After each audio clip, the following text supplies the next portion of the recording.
here's another one that's been severely impacted by the dispute and the strike. And of course they headed to Dublin yesterday. They weren't the only people that headed to Dublin yesterday, because Vera Twomey and her supporters also went to Leinster House late afternoon and into yesterday evening. Doc Martin travelled actually to Dublin yesterday to cover the Vera Twomey protest. People took buses and took cars and all sorts of things, private buses that is. They were outside Leinster House yesterday, and he recorded some of the supporters and the campaigners for the support of the Cannabis for Medicinal Use Regulation Bill protest. We all know the story of Ava now. We all know of Ava's plight and the work being done on behalf of her by her wonderful mother and all of those that support Vera. So have a listen to this. You're going to hear some of the supporters from Cork and around the country. You'll also hear Tom Curran, who's the husband of the Right to Die campaigner Marie Fleming, who used cannabis up to when she passed away. You're going to hear some supporters from around North Cork. You're going to hear of a girl called Melanie Hill, a breast cancer sufferer who uses cannabis oil, and people like that. So this is some audio from yesterday's trip to the Dail. Make it medicine! Make it happen! Make it medicine! Make it happen! I'm David O'Brien. I'm from UCC, Student of Sensible Drug Policy. We felt an urgent need to come up from Cork today to show solidarity and call on the government for legislative change to bring simple life-saving medicine in for Ava, because her life's on the line here. It could be a matter of life and death, we never know. Only last week she had a 45-minute seizure, which was pretty severe apparently, so how much more can she take, we don't know. The idea of cannabis as a medicine, or cannabis use as a medicine, has been going on in Ireland for quite some time. It's been going on around the world, but in Ireland it has been a campaign for quite some time. There are hundreds of people at the moment using cannabis as a medicine, and my wife Marie Fleming was one of those. Marie was probably better known for her Right to Die case that was taken to the High Court and the Supreme Court. But while that was going on, what people didn't know that she was using cannabis as well. We kept it quiet, and I've always said that there were two drugs that kept Marie alive. Both of them were illegal. One of them was her euthanasia drugs, and the other one that kept her alive was cannabis. I am Michelle O'Shea. I'm from NAD. I'm supporting Vera because I have a child with special needs. He's undiagnosed. He'll be 10 in May, and we still don't know what he has. So we don't ever know if we will need cannabis oil or not. But when there's a child involved, you always help out wherever you can anyways, so you can. I think Vera is brilliant.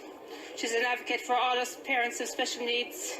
So she is, and she's just brilliant, so she is. And I'm becoming good friends with her now, and I hope to God it stays that way, which is just a pity that we went on under these terms and conditions, but anyway. I have metastatic breast cancer, of which there is no cure. I've had radiotherapy, chemotherapy, surgery, every conventional type of medicine possible. I had my bones irradiated, which resulted in astronomical amount of pain. I was given strong opiate-based painkillers that done absolutely nothing for me. I managed to get my hands on some cannabis oil, and my God, the first night I took it, the next morning I woke up, felt completely different. The pain had completely dissipated. It has never, ever returned to that severity. As a matter of fact, I was in St. James's Hospital today, and they ask me every time I go in, are you in pain? No. I should be in pain, but I'm not, because I'm taking cannabis oil.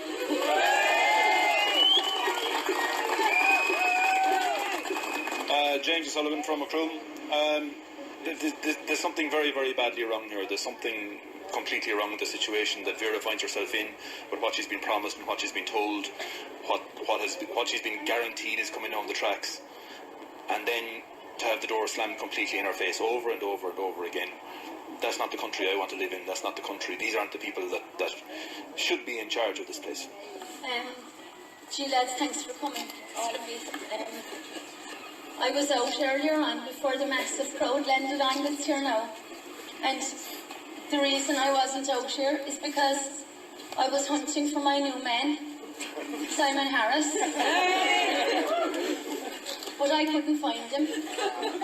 So that's what my family are reduced now to, to go around and stalk the corridors of the Dáil to try and find the Minister for Health, who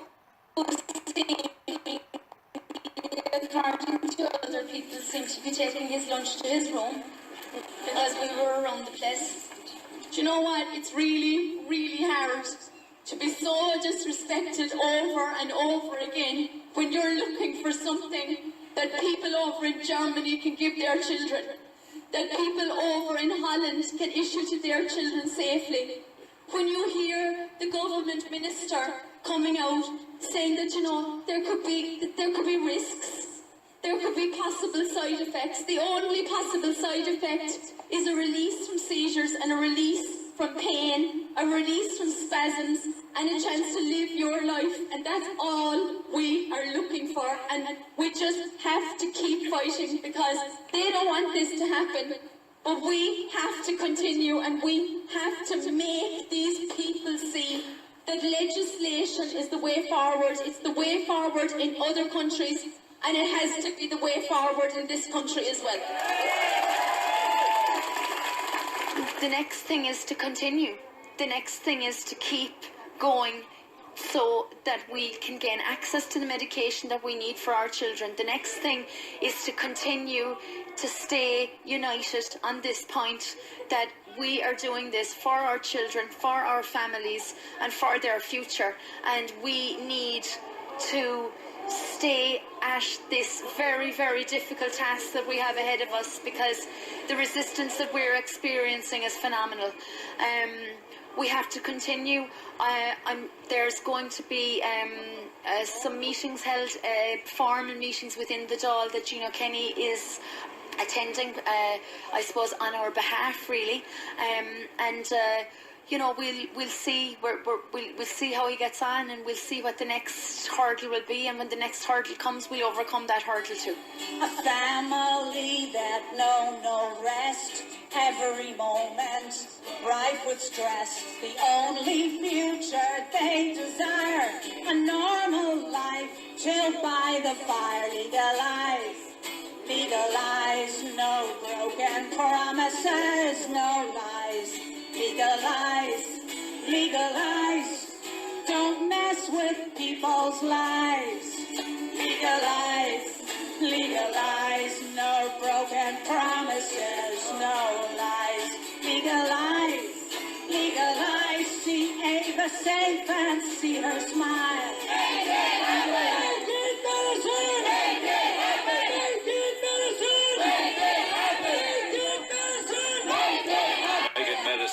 Make it happen. Doc Martin and Rebecca Noonan were in Dublin yesterday evening for Cork RED FM for you guys to cover the support for cannabis. About 400 people from all over the country gathered outside the Dáil around about 7 o'clock last night. Amongst the speakers, some of them you heard there, Tom Curran, the campaigner, Cork Mother herself, Vera Twomey, Richard Boyd Barrett TD, Gino Kenny TD spoke.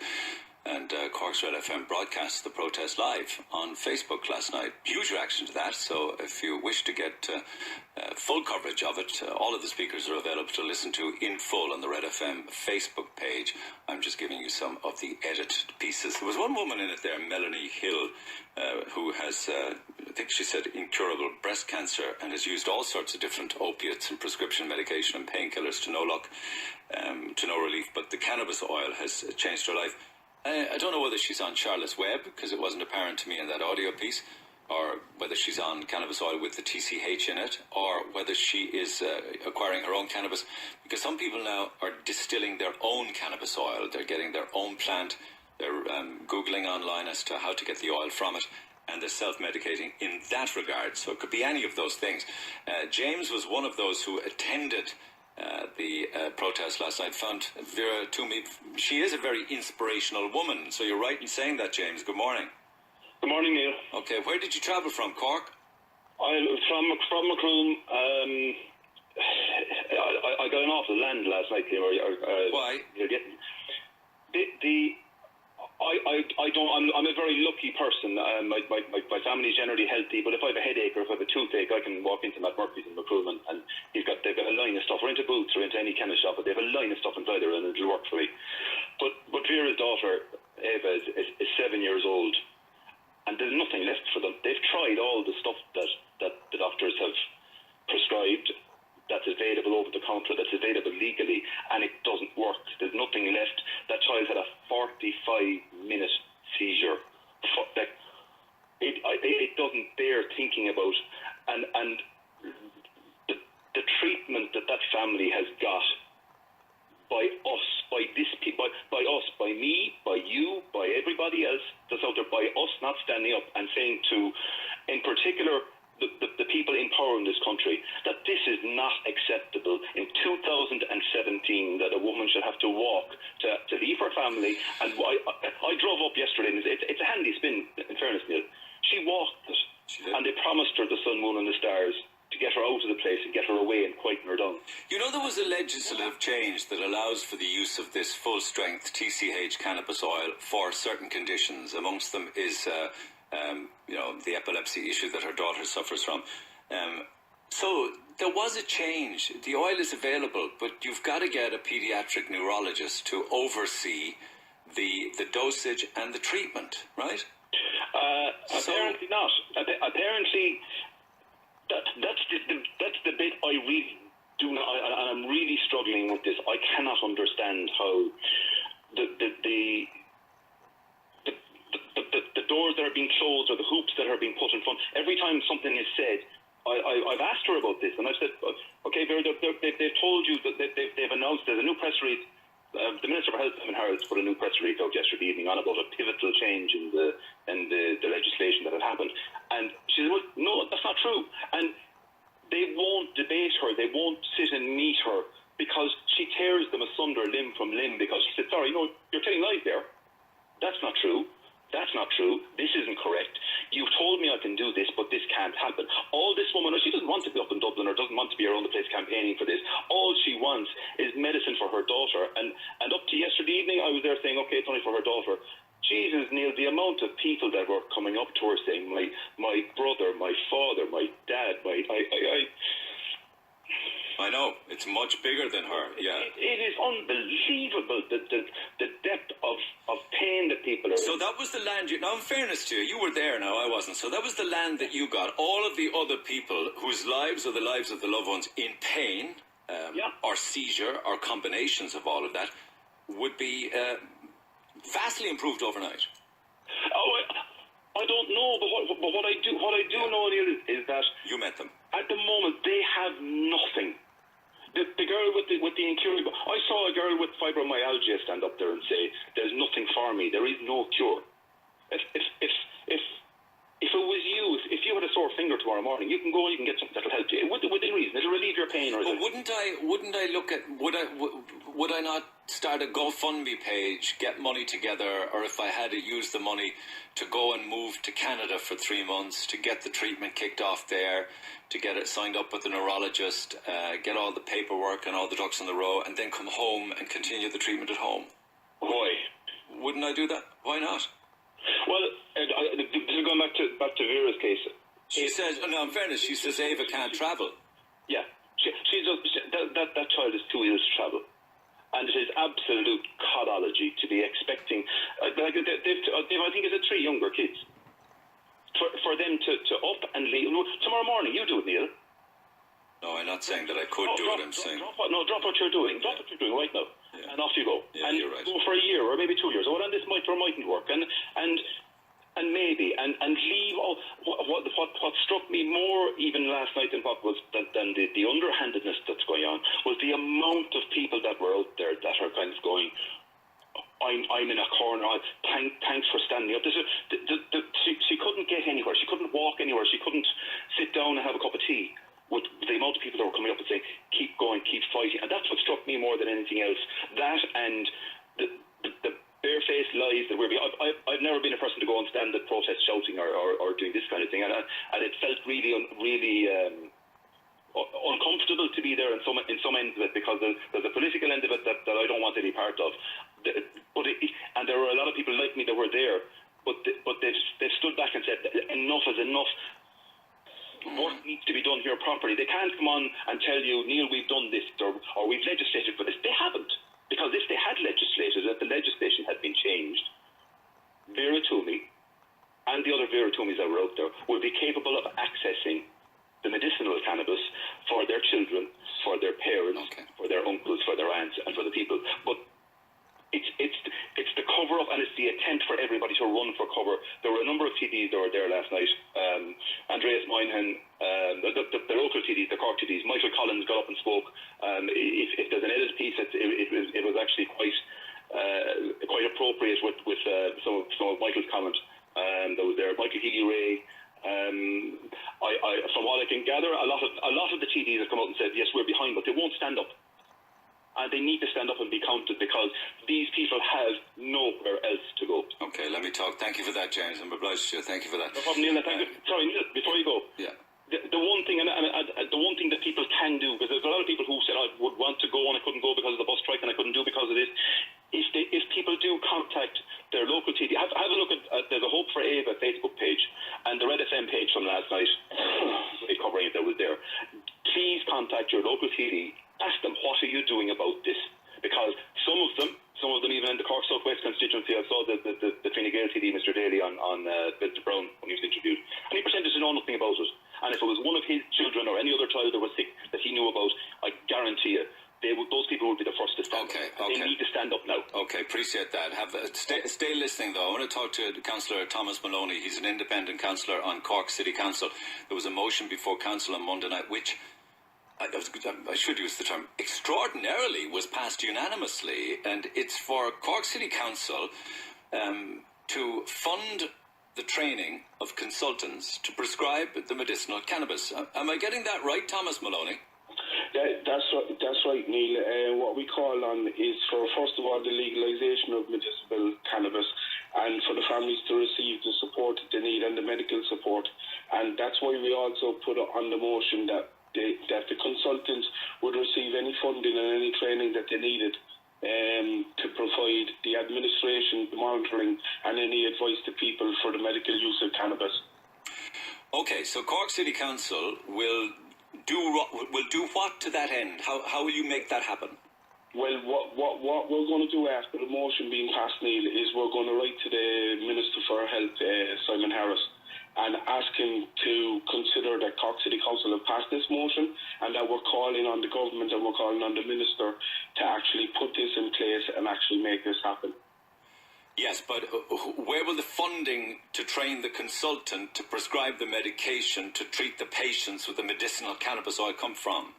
Well, I think every year they're looking for additional funding in the health budget, and I think this is another place where they're going to have to prioritise the need of it. Okay. And I suppose what people need to look at, Neil, is when you're talking about, and I think Dr. John Sheehan, Councillor Dr. John Sheehan, summed it up very nicely in Council on Monday night when he turned around and he said, if we weren't talking about medicinal cannabis and legalising medicinal cannabis, and it was under another name, I don't think there would be such hesitation to make sure that these things were put in place.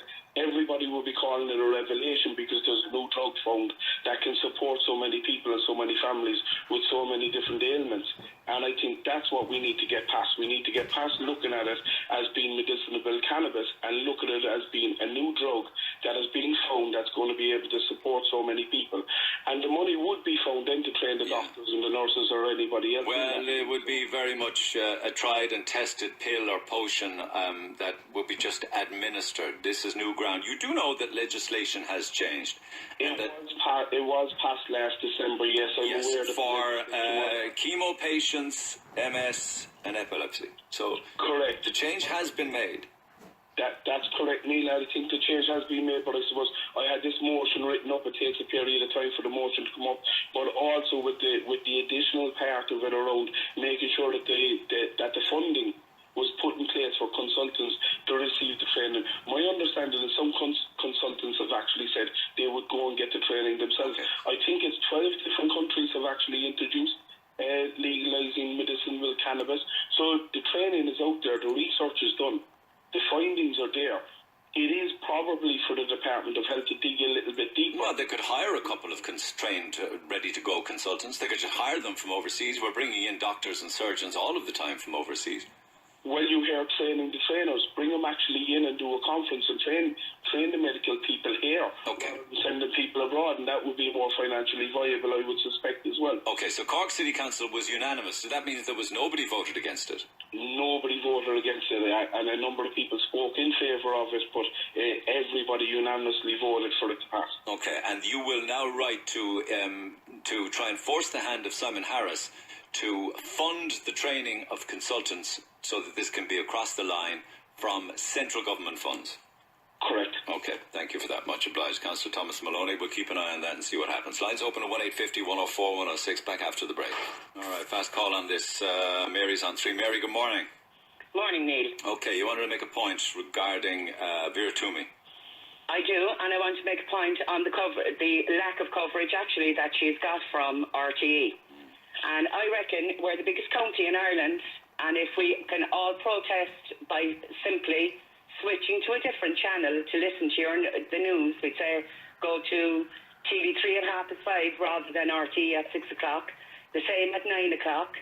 The people who are advertising their products in between that will not be happy that their products are not being seen. Was that covered in the 6-1? Was it covered in the 9 o'clock news last night? That's what I asked. I wasn't sure. I didn't get to see the news last night, but I don't think it was. No, I'm told it wasn't. No. Yeah, no, it wasn't. And I reckon, that if we all just do this, that RTE are actually run by the government, and they're probably under a gag order at the moment regarding it, but if their ratings start to go down, I'm quite sure that they could do something. Maybe, I don't know what they can do, you know what I mean, but like give her more airtime. It's great, like you're brilliant and what have you with it, you know what I mean, but you seem to be the only one that's actually there for Vera with regards to well, we're happy to keep the profile media. Okay, appreciate that. I just wonder if we could all just turn to TV3 tonight now at 5:30 rather than watching the news at 6 o'clock, and turn off your channel at 9 o'clock for RT and see how their ratings are going to go down. Okay, thank you for that. Have a good day. An interesting idea. Thank you, Mary. Lines open at 1850 104 106. That lovely homeless story